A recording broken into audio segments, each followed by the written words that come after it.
नमस्कार, आप देख रहे हैं एमएन इंडिया न्यूज। रोहतक के डीसी पहुंचे रविदास हॉस्टल। रविदास की जयंती यहां पर मनाई जा रही है और वहां पर खुद डीसी साहब ने रविदास जी को मालाएं डाली और वहां के जनमान्य लोगों ने शील्ड देकर डीसी साहब का किया स्वागत। फूल मालाओं के साथ बारी बारी प्रत्येक जितने भी समाज के गणमान्य व्यक्ति वहां पर पहुंचे हुए थे, उन सब ने वर्तमान के प्रधान, पूर्व प्रधान वह समाज के मौजूद गणमान्य जो व्यक्ति वहां पर पहुंचे, उन सब ने रोहतक के डीसी का स्वागत किया गया। भव्य स्वागत के साथ साथ रोहतक के डीसी ने खुद बताया कि मैं यहां पर पहले भी आया हूं और यहां पर जो पढ़ाई वगैरह की बात जो बहुत ही अच्छी परंपरा चली हुई है, बहुत अच्छी बातचीत चली हुई है और यहां पर मैं दूसरी बार आज आया हूँ। मैं अपने मन में एक चीज़ जरूर रखता हूँ कि मैंने पहले भी इस फंक्शन में आया था, पहले भी एक बार यहाँ पर आया, तो मैंने देखा कि अभी भी इस जो एरिया है या छात्रावास है, उसके अंदर थोड़ी सी हमें काम करने की और ज़्यादा ज़रूरत है। मैं चाहूँगा चाहे हमारे जितने भी पॉलिटिशियन हों, कोई हमारे ऐसे बिजनेसमैन हो, चाहे कोई भी हो, उनको भी आप समाज के द्वारा एकत्रित करके इसमें जो और फैसिलिटी प्रोवाइड कर सकते हैं वो आप प्रोवाइड कीजिए।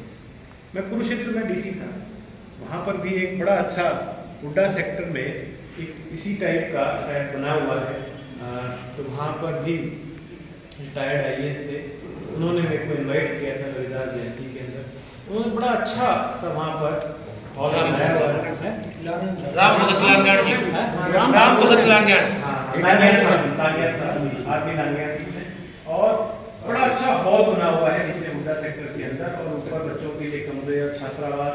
और अब वहाँ पर थोड़ा सा आगे जाके 5 एकड़ में एक बहुत बड़ा कबीर एक रविदास स्थल भी बनाने की वहाँ पर है, तो काफ़ी समय से चल रहे हैं और काफ़ी मतलब वहाँ पर मेहनत करके बनाया जा रहा है। मैं चाहता हूँ कि इस तरह से भी कोई यहाँ पर या इसके आसपास के क्षेत्र, क्योंकि देखो हरियाणा का दिल रोहतक है,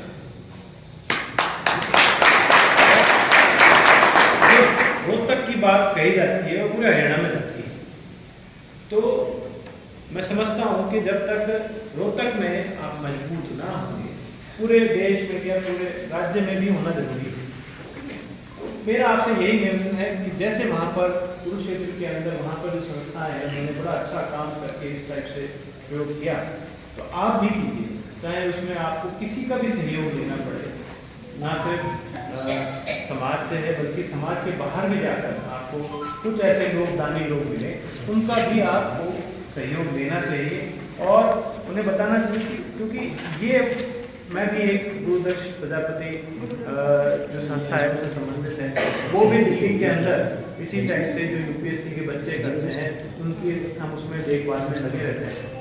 तो मैं भी चाहता हूँ कि कुछ इसी तरह से आप भी जो आपके बहुत सारे IAS ऑफिसर, HCS ऑफिसर निकले, उनको भी लाएं, उनका भी एक यहाँ पर चलो जयंती पे तो करते हो, इस टाइप से एक हम तो क्या करते हैं कि एक बच्चे का अपनी जेब से खर्चा भरते हैं। हमने एक बांध रखा है कि एक बच्चे का जो भी छात्रावास में पढ़ेगा उसका खर्चा पूरा हम देंगे। इस टाइप से आप भी अगर करते हैं तो बहुत बढ़िया, नहीं करते हैं तो इसको भी आप अपने उसमें लक्ष्य में डालिए, क्योंकि उनको भी लगेगा कि हमारा समाज ध्यान रख रहा है, तो हमारी भी जिम्मेदारी बनती है कि आने वाले समाज में जब हम सक्षम हो जाएं तो हम भी अपने समाज से एक बच्चे का इस टाइप से ध्यान रखें। तो ये बहुत बड़ी बात है।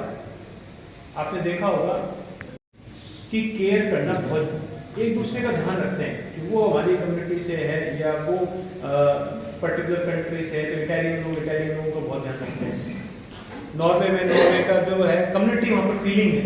तो मैं चाहता हूँ हमारे यहाँ की कहीं ना कहीं थोड़ा सा समाज जैसे आधुनिकीकरण की ओर हो रहा है, कहीं ना कहीं वो चीज़ें खत्म होती जा रही है और लोग अपने घर के अंदर, मैं, मेरा परिवार, इसी के अंदर सीमित होते रहे, तो वो फीलिंग भी हमें लगाने की जरूरत है।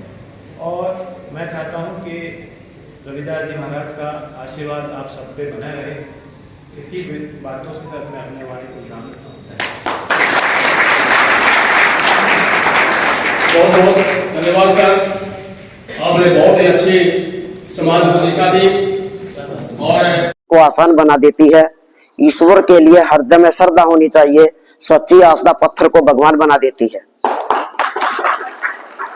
परम संत रविदास जी महाराज की जयंती पर आयोजित कार्यक्रम में उपस्थित माननीय मुख्य अतिथि महोदय, सर्व समाज के उपस्थित आदरणीय बुजुर्गों, माताओं, बहनों, नौजवानों और प्यारे बच्चों का अभिवादन करता हूँ। भारत भूमि ऋषियों, मुनियों, संत महात्माओं की धरा है। इस पावन धरा पर ऐसे महापुरुष पैदा हुए जिन्होंने संसार को जीवन की सच्ची राह दिखाई। लगभग 1380 ईस्वी में माघ की पूर्णिमा को ऐसे ही महापुरुष का जन्म हुआ जिन्हें उनके ज्ञान, साधना और अनुभूति की प्रकाष्ठा के कारण श्रोमणी संत माना जाता है। तारों में ध्रुव तारा संत रविदास जिनका नाम पढ़ा, आप सभी ने उनके जीवन चरित्र को पढ़ा होगा। कुछ आदरणीय वक्ताओं ने भी बहुत अच्छी बातें बोली हैं, इसलिए मैं उनके विचारों पर बस एक दो बातें बोलना चाहूंगा। आप सभी इस बात को जानते हैं कि परम संत रविदास जी ने पाखंड और आडंबरों का विरोध किया है। हाँ, इतना जरूर है कि उन्होंने अपने सत्य को गरिमापूर्ण एवं सलीकेदार शब्दों से बोला है। लेकिन आज हमने भी उनके बताए रास्ते पर चलने के बजाय उनको पूजनीय बना लिया है। यह हमारे भारतीय समाज की विडंबना रही है कि हमने अपने जीवन में आस्था को अधिक महत्व दिया। सपनों के लिए गहरी कल्पना जरूरी है, समय रहते सबको संभलना जरूरी है। संतों को पूजने से कुछ नहीं मिलता, यहाँ संतों के विचारों पर चलना जरूरी है। आपसे मेरी गुजारिश है कि एक तो यहाँ स्वीपर दिलवाया जाए मुझे निगम से, अगर हो सकता है तो मैं आपसे गुजारिश कर रहा हूँ, आपका बहुत बड़ा एहसान है कि एक चौकीदार और एक स्वीपर यहाँ इस हॉस्टल को परमानेंट दीजिए। आपका बहुत एहसान होगा, समाज आपका बहुत आभारी रहेगा। और आपने यहाँ पहुंचकर बहुत कीमती समय दिया, मैं इसके लिए आपका दिल से आभार प्रकट करता हूँ। आपका बहुत बहुत धन्यवाद। सभी आए हुए गणमान्य व्यक्तियों का मैं दिल की गहराइयों से स्वागत करता हूँ। गुरु रविदास की जय।